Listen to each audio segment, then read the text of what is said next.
పిల్లలు యాంటీబయాటిక్ ఎప్పుడు వాడాలి, దానివల్ల ఉన్న లాభాలు ఏంటి చూద్దాం ఇవాళ. ఈ మధ్యలో కామన్గా ఏ ప్రాబ్లం వచ్చినా కూడా డైరెక్ట్ మెడికల్ షాప్కి వెళ్తున్నారు, ఏదో ఒక యాంటీబయాటిక్ ఇవ్వండి అని చెప్పి యాంటీబయాటిక్ తీసేసుకుంటున్నారు. ఫస్ట్ డే నుంచి యాంటీబయాటిక్ స్టార్ట్ అయిపోతుంది పిల్లలకి. సో 3-4 రోజుల వరకు తగ్గిపోతుంది, హ్యాపీ. 1-2 రోజులు రోగం తగ్గిపోయింది, యాంటీబయాటిక్ వాడితే తగ్గిపోయింది, హ్యాపీ. ఇది మంచిదేనా?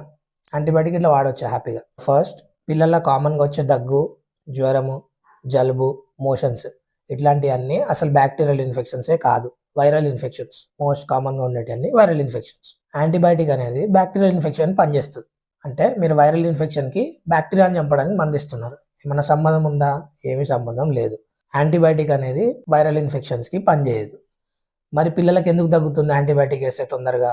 ఏ వైరల్ ఇన్ఫెక్షన్ అయినా 48 గంటల తర్వాత ఆటోమేటిక్గా తగ్గుముఖం పడుతుంది. మీరు యాంటీబయాటిక్ ఇచ్చినా ఇవ్వకపోయినా పెద్ద ఫరక్ ఏం పడదు. సో 100లో 90% ఇన్ఫెక్షన్స్ కామన్గా వచ్చేటి వైరల్ ఉంటాయి కాబట్టి ఆటోమేటిక్గా 48 గంటల్లో తగ్గిపోతుంది. మీరు యాంటీబయాటిక్ వల్ల తగ్గిందేమో అని చెప్పి మీరు అనుకుంటారు. సరేసే తప్పేముంది? ఫస్ట్ ప్రాబ్లం చెప్తా. యాంటీబయాటిక్ అనేది బ్యాక్టీరియాని చంపేస్తుంది. మన కడుపులో మంచి చేసే బ్యాక్టీరియాగా ఉంటాయి, తిన్న డైజెస్ట్ చేయడానికి, విటమిన్లు అన్ని లాగేసుకోవడానికి, ఇవన్నీ బ్యాక్టీరియా ఉంటుంది. ఈ యాంటీబయాటిక్ ఏ బ్యాక్టీరియాని చంపాలో అర్థం కాక మన బాడీలో మంచి చేసే బ్యాక్టీరియాని చంపేస్తాయి. దానివల్ల మంచి చేసే బ్యాక్టీరియా అన్ని చనిపోతాయి, చెడు బ్యాక్టీరియా అనేటి లోపల పెరుగుతాయి. ఫ్యూచర్లో మళ్ళీ ఇన్ఫెక్షన్స్ వచ్చే ఛాన్స్ ఉంటుంది. ఇదొక ఇష్యూ. Second, antibiotic resistance. ఎప్పుడైతే మనం అనవసరంగా యాంటీబయాటిక్ వేసుకుంటున్నామో బాడీ లోపల కొంచెం బ్యాక్టీరియా ఏదైనా ఉంటే అది రెసిస్టెన్స్ తయారవుతుంది.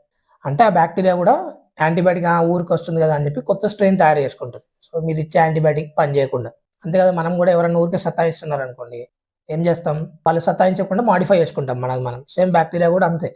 ఊరికి ఒక యాంటీబయాటిక్ ఇస్తున్నామంటే యాంటీబయాటిక్ రెసిస్టెన్స్ ఎట్లా తయారు చేసుకోవాలో నేర్చుకొని యాంటీబయాటిక్ పని చేయకుండా తయారవుతుంది. సో ఇట్లనే మీరు మళ్ళీ యాంటీబయాటిక్స్ ఇస్తున్నారు అనుకోండి, సో కామన్గా వాడే యాంటీబయాటిక్స్ అన్నిటికీ రెసిస్టెన్స్ వస్తుంది.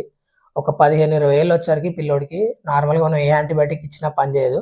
అప్పుడు మనం ఏమన్నా హయ్యర్ యాంటీబయాటిక్స్ ఇంజెక్షన్స్ పెట్టుకోవాలి. దానివల్ల సైడ్ ఎఫెక్ట్స్ కూడా ఎక్కువ ఉంటాయి. ఎంత పెద్ద యాంటీబయాటిక్ తీసుకుంటే ఫ్యూచర్లో అంత సైడ్ ఎఫెక్ట్స్ ఎక్కువ ఉంటాయి. ఇది second problem. Next, antibiotic start చేస్తే ఖచ్చితంగా కోర్స్ ఉంటుంది. 5 రోజులు 7 రోజులు కోర్స్ ఉంటుంది. నిజంగా బ్యాక్టీరియల్ ఇన్ఫెక్షన్ ఉన్నా కూడా 5 నుంచి 7 రోజులు కోర్స్ వాడాలి.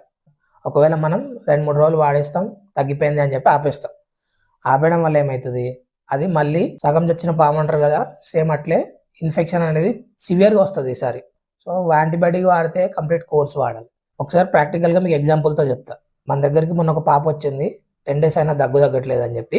వాళ్ళు ఆల్రెడీ 4 రోజులు యాంటీబయాటిక్ వాడినారు, కఫ్ సిరప్ వాడినారు, అయినా తగ్గలేదు. ఇంకొక కఫ్ సిరప్ మార్చిండ్రు, అయినా తగ్గలే. అప్పుడు 10వ రోజు మన దగ్గరకు వచ్చినారు. అప్పుడు మనం చూస్తే దొరికింది ఏంది? ఎలర్జీ. నార్మల్గా ఒక ఎలర్జీకి 70 రూపాయలు సిరప్ ఇస్తే తగ్గిపోయింది. వీళ్ళు ఏమనుకున్నారు? సార్ దగ్గరకు వస్తే 200-300 ఫీజు అవుతుంది కదా అని చెప్పి మందులకే 500 ఖర్చు పెట్టుకొని నా దగ్గరకు వచ్చినారు. నా దగ్గరకు వస్తే ఎంత ఫీజు? 200-300 ఉంటుంది, ఒక 70 రూపాయలు మందు రాష్ట్రం.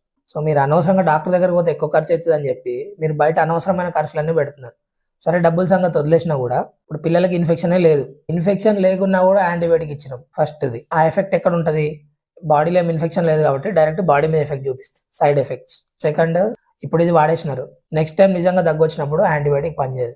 ఎగ్జాంపుల్గా ఒక రిపోర్ట్ చూపిస్తా. మన దగ్గరకు వచ్చిన పేషెంట్ కోసం యాంటీబయాటిక్ రిపోర్ట్ తీపించినాం. ఒకటి కామన్గా వచ్చే యూరిన్ ఇన్ఫెక్షన్ కూడా మీకు రిపోర్ట్లో చూపించిన విధంగా ఎన్ని యాంటీబయాటిక్ రెసిస్టెన్స్ వచ్చింది చూడండి. జస్ట్ 6 years పాప. అంటే ఆ పాపకి నార్మల్ యూరిన్ ఇన్ఫెక్షన్ వస్తే కూడా ఇవన్నీ ఏం పనిచేస్తలేవు. ఇప్పుడు లాస్ట్కి ఏం చేయాలి అర్థం కాక ఇంజెక్షన్ పెట్టి దాంట్లోంచి పెట్టినాం వారం రోజులు.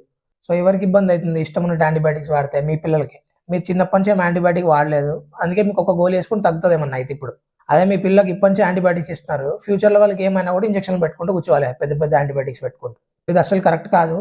వీడియోలో లాభాలను ఎందుకు చెప్పినా అంటే లాభాల కంటే ఎక్కువ నష్టాలే ఉన్నాయి మీరు వాడడానికి. యాంటీబయాటిక్ వల్ల నష్టాలు ఏంటంటే అప్పుడే వెళ్ళిపోతారు వినకుండా. లాభాలు ఉన్నాయి. ఇప్పుడు 48 గంటలు ఫీవర్ వచ్చినప్పుడు ఆగండి, ఏ రోగం వచ్చినా కూడా ఆగండి. 48 గంటల తర్వాత కూడా తగ్గట్లేదు, ఇంకా చాలా సివియర్ అవుతుందంటే అప్పుడు అవసరాన్ని బట్టి ఏ యాంటీబయాటిక్ డిసైడ్ చేయాలో డాక్టర్ని డిసైడ్ చేయండి, పీడియాట్రిక్ డాక్టర్ని. తర్వాత మీరు పిల్లలకు వాడండి. అంతేగాని మీ ఇష్టం ఉన్న యాంటీబయాటిక్స్ వాడుకుంటూ పోతే మీకే ఇబ్బంది అవుతుంది, మాకేం ఇబ్బంది లేదు. ఈ వీడియో చూసిన తర్వాత పేరెంట్స్ మారుతారు అనుకుంటున్నాను. Thank you.